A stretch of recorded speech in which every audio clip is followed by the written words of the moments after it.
A paz de Cristo. Seja muito bem-vindo ao canal Arnaldo Balbino. No vídeo de hoje, vamos mergulhar em uma das reflexões mais necessárias, e ao mesmo tempo, mais esquecidas da fé cristã no Brasil, nas origens do verdadeiro pentecostalismo. Será que tudo que hoje chamamos de mover do Espírito realmente tem base bíblica? Será que emoção é sinônimo de unção? E o que a história dos pioneiros tem a nos ensinar em meio a tantos excessos espirituais dos nossos dias? Prepare o coração, porque essa mensagem não é para gerar polêmica, mas consciência, temor e retorno às Escrituras.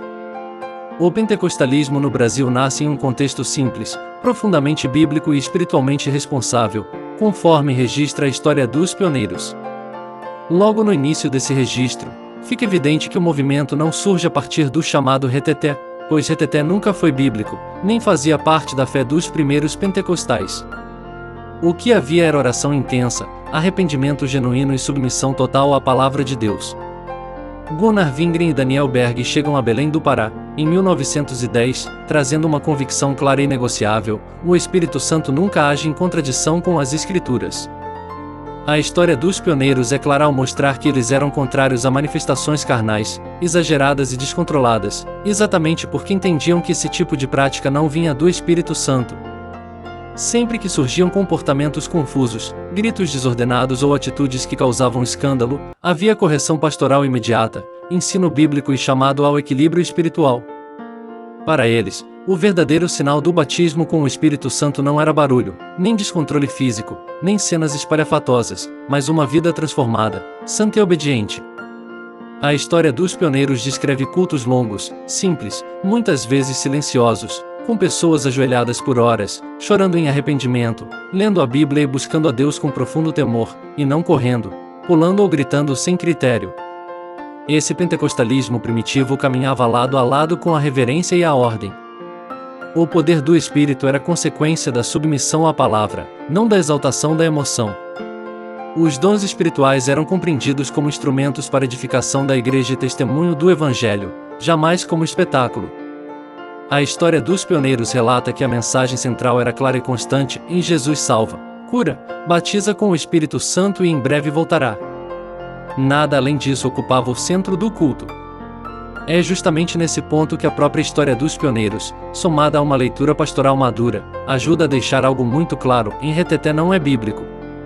Há quem confunda mover espiritual com canela de fogo, gente rodopiando o manto como hélice de ventilador, coreografias improvisadas no meio do culto, gritos em volume de estádio de final de campeonato, pulos intermináveis e pessoas atravessando o templo em disparada, como se estivessem fugindo de um enxame de abelhas ou atrasadas para pegar o último ônibus. O problema não é a alegria, e isso sempre fez parte do culto cristão, mas quando a cena parece mais um treino olímpico, uma maratona espiritual ou um show improvisado do que um momento de adoração. O Espírito Santo não tropeça em banco, não empurra ninguém, não derruba por acidente, não faz alguém perder o domínio próprio e muito menos perde o controle da própria igreja. Ele não transforma culto em confusão nem adoração em bagunça. Se alguém sai correndo no culto, o mínimo esperado é que saiba para onde vai, se pula, que não derrube o irmão do lado, se grita, que tem algo bíblico para glorificar. Quando ninguém entende nada, ninguém é edificado, e isso, definitivamente, não vem do Espírito de Deus. Reteté pode ser barulhento, mas barulho não é sinônimo de unção. A Bíblia ensina, e o pentecostalismo histórico sempre reafirmou, que tudo deve ser feito com ordem e decência. O fogo é santo, e aquece, ilumina e purifica, mas não incendeia o templo nem transforma o culto em espetáculo circense. Dançar não é pecado, perder o controle é, gritar de alegria é bíblico, competir com o microfone e assustar visitante, não. Onde o Espírito governa, há liberdade, mas também domínio próprio. Onde não há domínio próprio, pode haver qualquer coisa, menos a ação genuína do Espírito Santo. Com o passar do tempo, o pentecostalismo brasileiro cresceu, espalhou-se pelo país e ganhou visibilidade nacional. Nesse processo, surgiram também desvios, e muitos deles passaram a ser chamados, equivocadamente, de avivamento. A própria história dos pioneiros e o ensino bíblico mostram que o verdadeiro avivamento nunca se desconecta da palavra. O Espírito Santo não atua onde a Escritura é relativizada.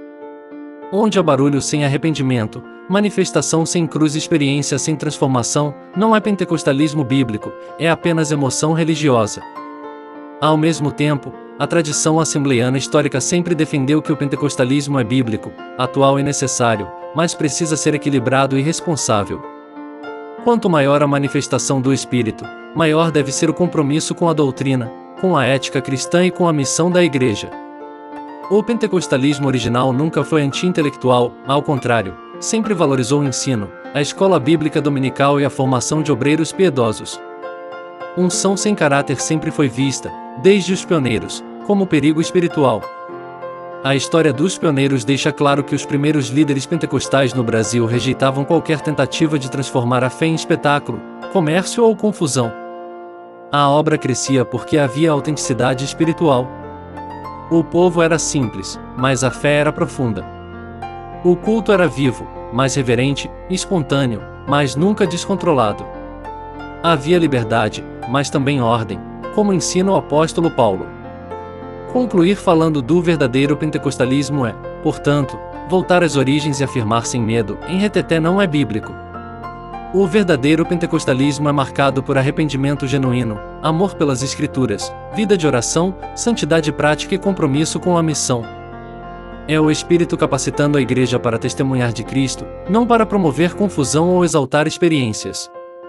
O fogo que desceu em Atos 2 e que alcançou o Brasil em 1910 continua o mesmo, em um fogo que purifica antes de empolgar, transforma antes de impressionar e glorifica exclusivamente a Cristo. Quando a Igreja retorna a esse fundamento revelado nas Escrituras e preservado na história dos pioneiros, o verdadeiro pentecostalismo permanece vivo, bíblico e cheio da presença de Deus. Essa reflexão nos mostra que o verdadeiro pentecostalismo nunca foi sobre barulho, exagero ou descontrole, mas sobre vida transformada, palavra respeitada e espírito glorificando a Cristo.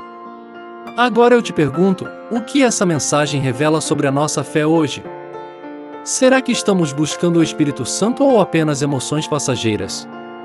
Temos vivido um cristianismo bíblico ou repetido práticas que não encontram respaldo nas Escrituras?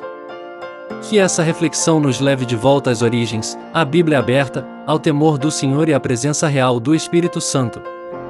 Se essa mensagem falou com você, deixe seu like, compartilhe e participe nos comentários. E não se esqueça de se inscrever no canal Arnaldo Balbino para não perder os próximos vídeos. Que Deus te abençoe.